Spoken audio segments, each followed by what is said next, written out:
When reading the Old Testament, one of the most noticeable sets of instructions God gave to Israel concerns food, what could be eaten and what was forbidden. These laws, recorded primarily in Leviticus 11 and Deuteronomy 14, were not random dietary preferences. They carried deeper spiritual, covenantal, and instructional meaning. These are 5 key reasons the Bible itself gives for why God instituted these food laws. Number 1. Holiness and separation. The first and clearest reason given in Scripture is holiness, being set apart. After listing clean and unclean animals, God said, "I am the Lord your God. Consecrate yourselves and be holy, because I am holy." Leviticus 11 verse 44. And again, "You must distinguish between the unclean and the clean, so that you may not defile yourselves." Leviticus 11 verse 47. These laws were daily practical reminders that Israel belonged to a holy God. Eating is something done every day, often multiple times a day. By regulating food, God embedded holiness into ordinary life, not just worship moments. The goal was not merely physical separation, but spiritual awareness, a constant reminder that Israel was different because their God was different. Number 2. Obedience and discipline. Another purpose of the food laws was to teach obedience. God often gave commands without detailed explanations to see whether his people would obey simply because he is God.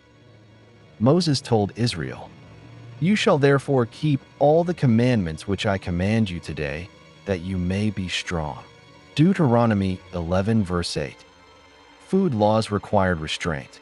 Some forbidden animals were common among neighboring nations. Obeying these laws meant saying no even when something was available, familiar, or culturally acceptable elsewhere.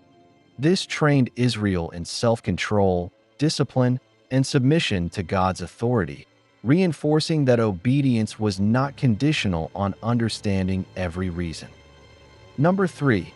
Health and cleanliness. Contextual, not modern claims. The Bible does not explicitly say these laws were given for medical science, but it repeatedly connects them to cleanliness. God said, "Do not defile yourselves by any of these creatures. Do not make yourselves unclean by means of them, or be made unclean by them." Leviticus 11 verse 43. In the ancient world, without refrigeration, modern sanitation, or medical knowledge, many of the forbidden animals were scavengers, bottom feeders, or carriers of decay. The laws helped Israel maintain ritual and communal cleanliness in their historical context. Importantly, Scripture frames this in ritual purity, not modern nutritional science. The emphasis was on being clean before God and within the community, not on diet optimization. Number 4. Spiritual symbolism.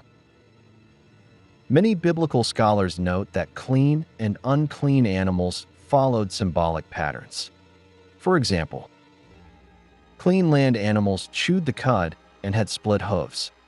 Clean sea creatures had fins and scales. These distinctions reinforced the idea of discernment, knowing how to separate what is acceptable from what is not.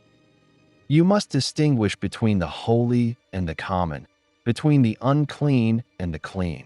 Leviticus 10 verse 10.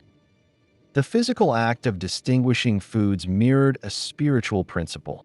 God's people were to exercise discernment in all areas of life. Food laws became teaching tools, reinforcing spiritual awareness through physical practice. Number 5. Covenant identity for Israel. Finally, these laws marked Israel as a covenant people. God said plainly, "For you are a people holy to the Lord your God. The Lord has chosen you to be a people for his treasured possession." Deuteronomy 14 verse 2.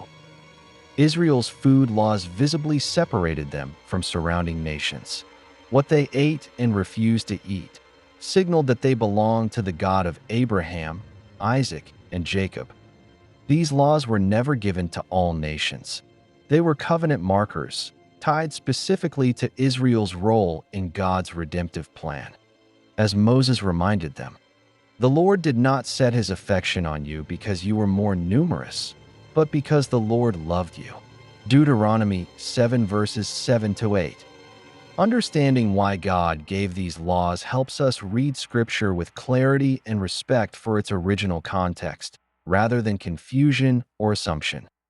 If you found this interesting, consider subscribing to this channel for more Bible-based teachings explained with context and Scripture. New videos are posted regularly.